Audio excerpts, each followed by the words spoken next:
Good morning, children. Hope you people are doing well. Welcome to today's session, children. Let us continue our lesson, The Storied House Part 2. In the previous session, we have read that Bayaji, who rendered 35 years on the Bombay dockyard, returned to his home village after his retirement. He had a long-lasting wish to build storied house. This news reached to village headman Kondiba Patil, who got very angry with Bayaji's plan. He came to Bayaji and threatened him and asked him that if he wanted to stay in the village, he should give up his plan of building a storied house.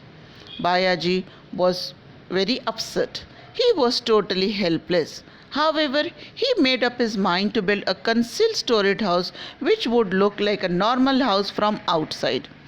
In very short time the house was ready. The housewarming ceremony was fixed. Whole village was invited for the housewarming ceremony. Bayaji and his family was very happy. His sons decorated their house. Now children, get ready with your textbook. Page number 142. Let's start our lesson today now. Kondiba Patil was soon there. With him were the Thug, Bujaba and 4 or 5 seasoned rascals like Vithoba, Gaikunte and Parasu Martande. These people felt uneasy at the sight of the brand new house, the impressive pandal and the crowd of smiling faces. Their eyes roved all over the place. Bayaji led them up the stairs in the kitchen. The first floor looked like a drawing room. The walls were radiant with blue oil paint. The fresh color gave out a pleasant smell.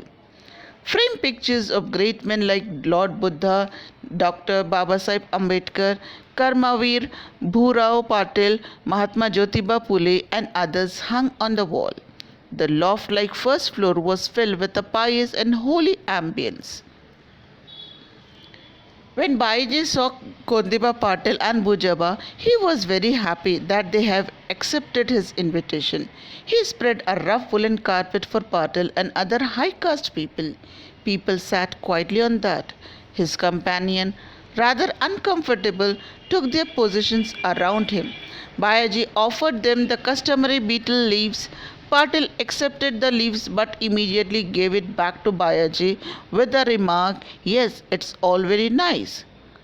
Children, why did Bujaba Patil and Kondiba Patil return the betel leaves? Remember that Bujaba Patil and Kondiba Patil, they belong to the upper caste people. And Bayaji belongs to the lower caste. He was untouchable. So they did not want to accept anything from an untouchable. When this was over, Kondiba Patil and Bujaba and his companion rose to leave.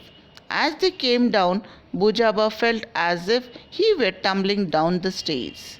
They eyed one another as if to say, "This untouchable worm has got a swollen head.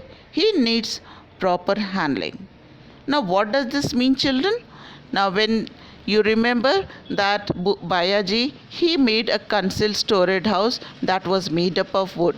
So when Kondiba Patil and Bujaba were ready to leave, and when they moved down the stairs, they felt that as if the floor was moving, and they heard the sound of the wood. So it means that they wanted to teach him a lesson. Bayaji fed all his guests with meals. Among the bhajans singers, Kaligar Bapu master has a superior voice. Khandega Gaonkar Bua was a better classical singing. Devotional songs were sung in praise of Dr. Babasaheb Ambedkar and Lord Buddha.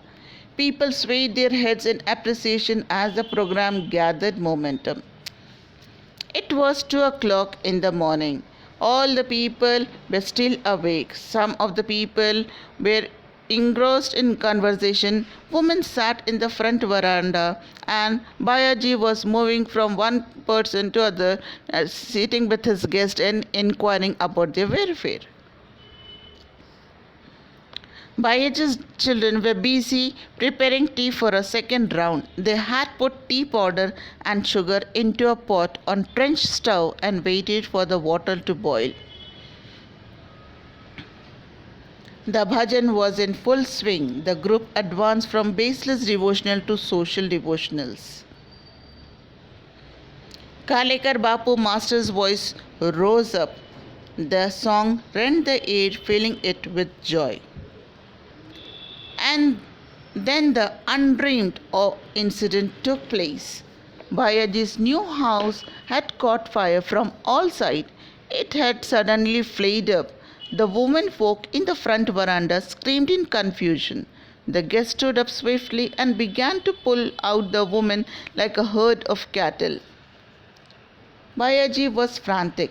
He ran around crying, "My house, my storied house, it's on fire. My enemy has taken revenge on me."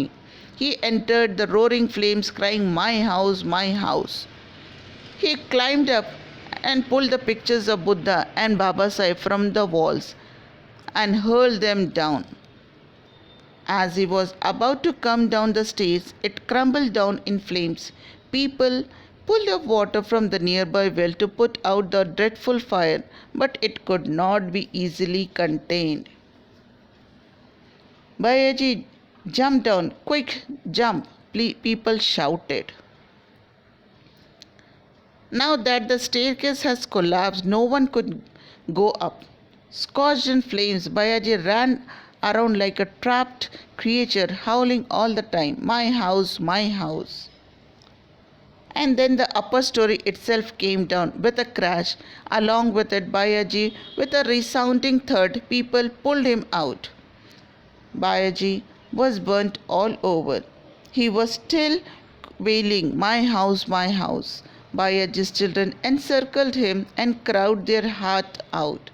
Bayaji was badly burned and he was in great agony. He asked for water all the time. As his eyes began to roll in his head, his eldest son moved closer, gulped down the sorrow that was surging in his throat and asked, "Nana, what's your last wish?"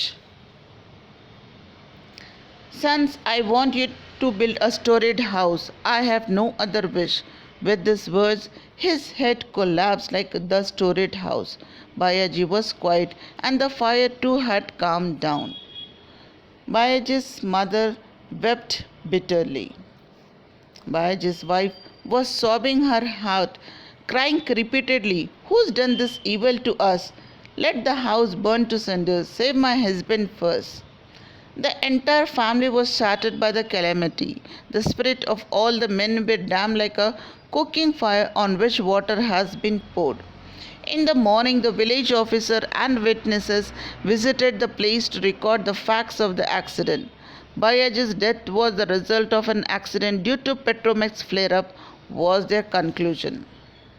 After the funeral, all were sitting in a sullen mood in the pandal when Bayaji's eldest son came out with 3 or 4 baskets, a spade, a pickaxe and a hoe. He outlined a square with the pickaxe and began to dig. The eldest son was digging. The second son was gathering the earth with his spade, and the others were lifting it away in basket. The guest asked in amazement, "Children, you are in mourning. What's this you are doing?" "Our father's soul cannot rest in peace unless we do this." "But what is that you are doing?" "We are starting on a house, not one with a concealed first floor, but a regular 2-storied house," replied the eldest son of Bayaji. And the 6th brother resumed with determination the work of digging the foundation of a storied house. Thus, we see that instead of mourning, Bayaji's son started digging foundation to build a regular 2-storied house, not a concealed one. They wanted to fulfill their father's last wish. So children, I hope that you people have understood this story and enjoyed it.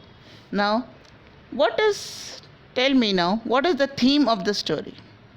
The underlying theme of the story, the storied house, is the fake differentiation in superiority and inferiority which encourages untouchability. It is the negative effect of caste system in India.